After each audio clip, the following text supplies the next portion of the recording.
So friends good morning everyone. आज ହେଉଛି 20 ଜାନୁଆରୀ।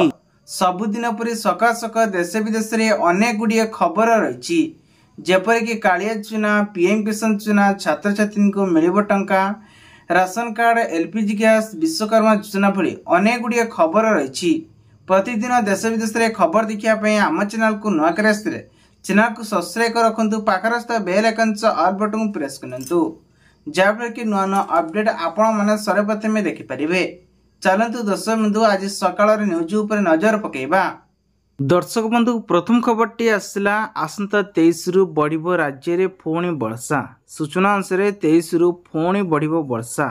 ଓଡ଼ିଶାରେ ଉପକୂଳ ବଙ୍ଗୋପସାଗର ଅଞ୍ଚଳରେ ସୃଷ୍ଟି ହେଉଥିବା ଲଘୁଚାପକୁ ନେଇ ଏକ ଘୂର୍ଣ୍ଣବଳୟ ସୃଷ୍ଟି ହେଉଛି, ଯାହାର ପ୍ରଭାବକୁ ନେଇ ଓଡ଼ିଶା ଉପରେ ରହିଛି। ତେବେ ଆଗାମୀ 7 ଦିନ ମଧ୍ୟରେ ରାଜ୍ୟରେ ଏବେ ବର୍ଷା ହେବାର ସୂଚନା ମିଳିଛି। ପରବର୍ତ୍ତୀ ଖବର ଆସିଲା, ବଢ଼ିବ ପିଏମ୍ ଯୋଜନା ଆବାସ ଯୋଜନାରେ ଏବେ ଟଙ୍କା ବଢ଼ିବ। ଘର ନିର୍ମାଣ କରିବାକୁ ହେଲେ ଅଧିକାରୀଙ୍କ ଆବାସ ଯୋଜନାରେ ଏବେ ଟଙ୍କା ବଢ଼ାଇବାକୁ ନେଇ ସୂଚନା ଦେଲେ ସରକାର। ଏହି ଯୋଜନା ଅଧୀନରେ ପୂର୍ବରୁ ଗ୍ରାମବାସୀମାନେ ରହୁଥିବା ଆବେଦନକାରୀଙ୍କୁ 1,20,000 ଟଙ୍କା ପାଉଥିଲେ। ବର୍ତ୍ତମାନ ସମୟରେ ଆବେଦନକାରୀଙ୍କୁ 1,30,000 ଟଙ୍କା ଆର୍ଥିକ ସହାୟତା ଯୋଗାଇ ଦେଉଛନ୍ତି କେନ୍ଦ୍ର ସରକାର। ପରବର୍ତ୍ତୀ ଖବର ଆସିଲା, ରାସନ କାର୍ଡ ଧାରୀଙ୍କ ପାଇଁ ଖୁସି ଖବର। ଏଣିକି ରାସନ କାର୍ଡ ମାଗଣାରେ ଏବେ ଯୋଗାଇ ଦେଉଛନ୍ତି 5 କେଜି ଚାଉଳ। ତା ସହିତ ଯେଉଁମାନଙ୍କ ରାସନ କାର୍ଡ ପାଇଁ ନୂଆ ରାସନ କାର୍ଡ ଆଣିବା ପାଇଁ ଚାହୁଁଛନ୍ତି, ବର୍ତ୍ତମାନ ସମୟରେ ରାସନ କାର୍ଡରେ ଏବେ ମିଳିବା ପାଇଁ ଚାହୁଁଛି। ଆପଣମାନେ ଚାହିଁଲେ ଆପଣଙ୍କ ପଞ୍ଚାୟତ ଅଫିସରେ ୱାର୍ଡକୁ ଯାଇ ଆପଣଙ୍କ ରାସନ କାର୍ଡକୁ ଆଣିପାରିବେ। ପରବର୍ତ୍ତୀ ଖବର ଆସିଲା, ବ୍ୟାଙ୍କ ଧାରୀଙ୍କ ପାଇଁ ବଡ଼ ଖବର। ଆସନ୍ତା ଜାନୁଆରୀରେ ବନ୍ଦ ରହିବ ପ୍ରତି ବ୍ୟାଙ୍କ। ଜାନୁଆରୀ 22ରେ ଏବେ ପ୍ରତିଷ୍ଠା ପାଇଁ ଆରବିଆଇ ପକ୍ଷରୁ ବଡ଼ ଘୋଷଣା କରାଯାଇଛି। ବନ୍ଦ ରହିବ ପ୍ରତି ବ୍ୟାଙ୍କ, ଅର୍ଥାତ୍ ଆଉ 2 ଦିନ ପରେ ଅଯୋଧ୍ୟା ରାମ ଲଙ୍କାଙ୍କର ପ୍ରତିଷ୍ଠା ହେବ। ଏହି ଅବସରରେ ଅଯୋଧ୍ୟାରେ ସମସ୍ତ ଦେଶରେ ଏବେ ବ୍ୟାଙ୍କ ଗୁଡ଼ିକ ବନ୍ଦ ରହିବାକୁ ସ୍ଥିର ରଖାଯାଇଛି। ପରବର୍ତ୍ତୀ ଖବର ଆସିଲା, ପୋଷ୍ଟ ଅଫିସରେ ନୂଆ ସ୍କିମ୍। ମାତ୍ର 100 ଟଙ୍କା ରଖି ଆପଣମାନେ ପାଇପାରିବେ 3 ଲକ୍ଷ ଟଙ୍କା। ସୂଚନା ଅନୁସାରେ ଏଥିରେ ଆପଣଙ୍କୁ 6.7% ସୁଧ ଆକାରରେ ରିଟର୍ଣ୍ଣ ମିଳୁଛି। ଯଦି ଆପଣମାନେ 5 ବର୍ଷ ଆକାରରେ ମ୍ୟାଚୁରିଟି ରଖନ୍ତି, ତାହେଲେ 3,54,000 ଟଙ୍କା ଆପଣମାନେ ପାଇପାରିବେ। ଏହା ସହିତ ସଞ୍ଚୟ ଅବଧିକୁ 10 ବର୍ଷ ଯାଏଁ ବୃଦ୍ଧି ମଧ୍ୟ କରିପାରିବେ, ତାହେଲେ 6 ଲକ୍ଷ ଟଙ୍କା ଆପଣମାନେ ପାଇପାରିବେ। ପରବର୍ତ୍ତୀ ଖବର ଆସିଲା, ବିଜୁଳି ବିଲ୍ ପାଇଁ ବଡ଼ ଖବର। ଯଦି ଆପଣମାନେ ବିଦ୍ୟୁତ୍ ବିଲ୍ ଆପଣଙ୍କର ଅଧିକା ଉଠୁଛି, ତାହେଲେ ଆପଣଙ୍କୁ କେବଳ ଗୋଟିଏ କାମ କରିବାକୁ ପଡ଼ିବ, ଯେଉଁଥିରେ କି ଅଧା ବିଲ୍ ଆପଣଙ୍କର ଛାଡ଼ ହୋଇଯିବ। ତେବେ ସରକାର କାଢ଼ିଥିବା ଏବେ ବିଦ୍ୟୁତ୍ ବିଲ୍, ଏହା ବ୍ୟତୀତ ଯଦି ଆପଣମାନେ ଗ୍ରିଜଲ୍ ସହିତ ପରିମାଣ ଗରମ କରିବା ପାଇଁ ଚାହୁଁଛନ୍ତି, ତାହେଲେ ଏଥିରେ ମୂଲ୍ୟବାନ ଆପଣଙ୍କ ବିଲ୍ କମିଯିବ। ତା ସହିତ ଆପଣମାନେ ସୋଲାର ପ୍ଲେଟ୍କୁ ବ୍ୟବହାର କରି ମଧ୍ୟ ସେଥିର 6 ଘଣ୍ଟା ପର୍ଯ୍ୟନ୍ତ ଆପଣମାନେ ଯେକୌଣସି ଟିଭି ହେଉ, ଫ୍ରିଜ୍ ହେଉ ଚଲାଇ ପାରିବେ। ପରବର୍ତ୍ତୀ ଖବର ଆସିଲା, ସୁକନ୍ୟା ଯୋଜନା ଥିଲେ ଆସିଲା ବଡ଼ ଖବର। ଯଦି ଆପଣ ପାଖରେ ସୁକନ୍ୟା ସମୃଦ୍ଧି ଯୋଜନା ଖାତା ଅଛି ବା ଖାତା ଖୋଲିବା ପାଇଁ ଚାହୁଁଛନ୍ତି, ତାହେଲେ ମାତ୍ର 250 ଟଙ୍କା ଜମା କରି ଆପଣ ମଧ୍ୟ ପାଇପାରିବେ 2.5 ଲକ୍ଷ ଟଙ୍କା। ଏଥିରେ ପ୍ରତି ହିତକାରୀଙ୍କୁ ଯୋଗାଇ ଦେଉଛନ୍ତି 7.8% ଆକାରରେ ଆପଣମାନଙ୍କୁ ମିଳୁଛି ସୁଧ। ପରବର୍ତ୍ତୀ ଖବର ଆସିଲା, ଶ୍ରୀ ଜଗନ୍ନାଥ ଏକ୍ସପ୍ରେସ୍ ବସ୍ରେ ଯଦି ପୁରୀକି ଯାଆନ୍ତି ମହିଳା, ତାହେଲେ 50% ରିହାତି ମିଳିବ। ଶୁଭାରମ୍ଭ କଲେ ମୁଖ୍ୟମନ୍ତ୍ରୀ ନବୀନ ପଟ୍ଟନାୟକ। ସୂଚନା ଅନୁସାରେ ବର୍ତ୍ତମାନ ସମୟରେ ଏବେ 12ଟି ଜିଲ୍ଲାକୁ ନେଇ ସୂଚନା ଦେଇଛନ୍ତି। ବାଲିଗିରା, ବରଗଡ଼, ଗଞ୍ଜାମ, ଝାରସୁଗୁଡ଼ା, କୋରାପୁଟ, କଳାହାଣ୍ଡି, ମାଲକାନଗିରି, ନୂଆପଡ଼ା, ନବରଙ୍ଗପୁର, ରାୟଗଡ଼ା, ସମ୍ବଲପୁର ଓ ସୁନ୍ଦରଗଡ଼ ଜିଲ୍ଲାରେ ବର୍ତ୍ତମାନ ଗଡ଼ିବ ଶ୍ରୀ ଜଗନ୍ନାଥ ଏକ୍ସପ୍ରେସ୍ ବସ୍ ସେବା। ସୋ ଫ୍ରେଣ୍ଡସ୍ ଦର୍ଶକ ବନ୍ଧୁ ପ୍ରଥମ ଖବର ଆସିଲା, ବଢ଼ିଲା ନବୀନ କାର୍ଡର ଆବେଦନ ତାରିଖ। ସୂଚନା ଅନୁସାରେ ଜାନୁଆରୀ 16 ପର୍ଯ୍ୟନ୍ତ ଶେଷ ତାରିଖ ରହିଥିଲା। ଏହାକୁ ଜାନୁଆରୀ 26 ପର୍ଯ୍ୟନ୍ତ ବୃଦ୍ଧି କରାଯାଇଛି। ଯେଉଁମାନେ ଗରିବ ହିତକାରୀମାନେ ଚାହୁଁଛନ୍ତି ନବୀନ କାର୍ଡ କରିବା ପାଇଁ, ଆଜି ପର୍ଯ୍ୟନ୍ତ ଆବେଦନ କରିନାହାନ୍ତି, ସେମାନେ ଚାହିଁଲେ ଜାନୁଆରୀ। ପରବର୍ତ୍ତୀ ଖବର ଆସିଲା, ଏଣିକି ମାସକୁ ମିଳିବ 15,000 ଟଙ୍କା। ସୂଚନା ଅନୁସାରେ ଯଦି ମାସକୁ ଆପଣମାନେ ଭତ୍ତା ପାଇବା ପାଇଁ ଚାହୁଁଛନ୍ତି, ତାହେଲେ ପୋଷ୍ଟ ଅଫିସରେ ଆସିଲା ନୂଆ ସ୍କିମ୍। ଏଥିରେ ଆପଣମାନେ ମାସକୁ 5,000 ଟଙ୍କା ରଖିପାରିବେ, ନହେଲେ 5 ଟଙ୍କା ରଖିପାରିବେ। जेबे आपणकर बयस हो 60 वर्ष सेतेबेले आपण माने 15,000 टंका पाइपर। परवर्ती खबर आसला अंगनवाड़ी को अंडार चिंता। अंडा बढ़ाऊँची अड़ुआ खुला बजार चढ़ऊ दर को नहीं पड़ी। बर्तमान अंडार दर 8 रु 9 टंका पहुँची गलानी। सरकार देउथिबा टंका और बजार दर भितर पाखापाखि 3 टंका फरक रहुची। परवर्ती खबर आसला सुकन्या समनिश्चय एणिकी सुधहार बढ़िला।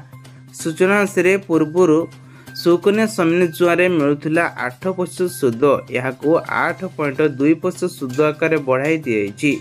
तेबे एकाउंटधारी मृत्यु क्षेत्र में टंका उठाई हेबो। एही स्कीम केवल 15 वर्ष पर्यंत झीर टंका जमा करिया को पड़िबो।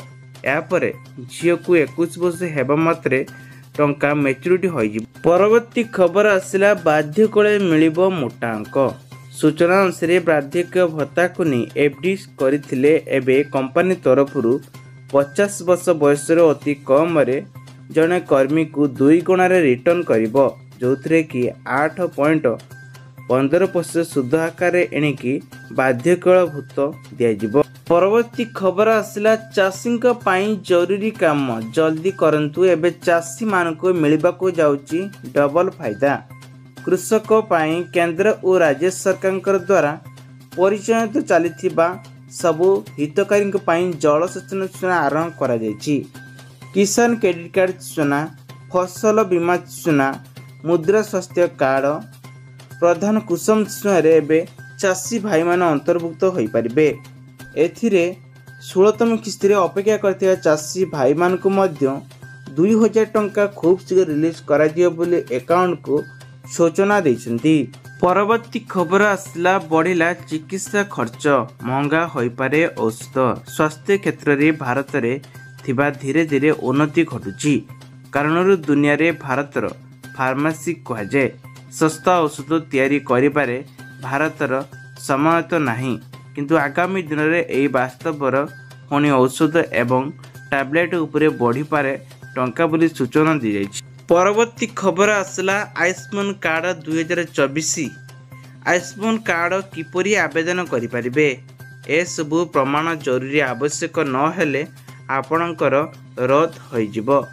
सूचना अनुसार पुणी आरंभ हैला आयुष्मान भारत कार्ड रे लाभदायक। एथिरे जहार लाभ लक्ष लक्ष भारतीय पुण्य पाइपारे। यह सरकारी स्वास्थ्य बीमा अंतर्गत रे आयुष्मान कार्ड गरीब श्रेणी और गरीब लोक मानक दियाजिबो। परवर्ती खबर आसला बाइक चालक पाई 5टी नुआ नियम। सड़क सुरक्षा अभियान अधीन मौलिक ट्रैफिक नियम को नहीं नंबर 1 समस्त बाइक आहारिक हेलमेट पिंधिबा जरूरी।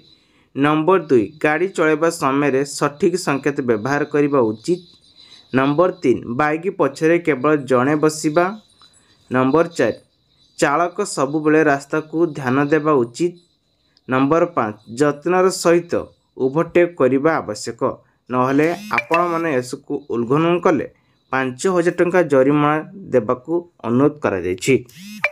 परवर्ती खबर आसला पाणीपागर चेतावनी दि जायछि। 4टी जिले में कटिबो अधिक मात्रा रे एबे वर्षा हेबार आशंका रही। तेबे सतर्क कराइछंती पाणीपाग विभाग। पश्चिमबंगर जलीय बाष्प पूर्व अंचल को राज्य को फेरुथिबार संभावना रही। यार प्रभाव में केतक जिले में मेघछन्न रहिबो एवं एहा मध्य हल्का वर्षा हेबार सूचना मिली। परवर्ती खबर आसला पीएम किसान सम्मान योजना चाषी भाई मानक पई बड़ खबर। चाषी जरूरी सूचना दी। जो चाषी मैंने डॉक्यूमेंट सबमिट करने सहित केवाईसी कंप्लीट कर देइछंती सेही चाषी मानकू एबे मिलैया जाउची 2,000 टंका। अन्य प्रखरे जदि किसान क्रेडिट कार्ड स्कीम रे आपण माने सुध हार प्रदान करा जाउची। वास्तव में चाषी मैंने ऋण नेबाकू पड़े, तेबे सेमाने मध्य चाहिले ऋण मध्य नै परिबे। परवर्ती खबर आसला स्कूल छात्र छात्री पाई बड़ घोषणा। सरकार देले बड़ घोषणा। सूचना अनुसार स्कूल छुट्टी बढ़ाया पाई मोटू 1,50,000 अधिक प्राथमिक और उच्च प्राथमिक स्कूल रही। यार समस्त पूर्व 31 डिसेम्बर जानुआरी 14 पर्यंत होइतिला। वर्तमान जानुआरी 15 रु मकर संक्रांति छुट्टी को नहीं अर्थात 16, 17, छुट्टी घोषणा करा जाय। परवर्ती खबर आसिला अश्लील कारनामा देखिबाकू पाइले पुलिस बाबू। तेबे सोशल मीडिया रे एइभली एक वीडियो चर्चा रे पलटिछि। लोक माने सेमानक दैनिक जीवन को एक मूल्य रे से लिभेइ दिया पई चाहुचंती। एइभली किछि घटना एबे आकर्षणीय दृश्य देखिबाकू मिलछि सोशल मीडिया।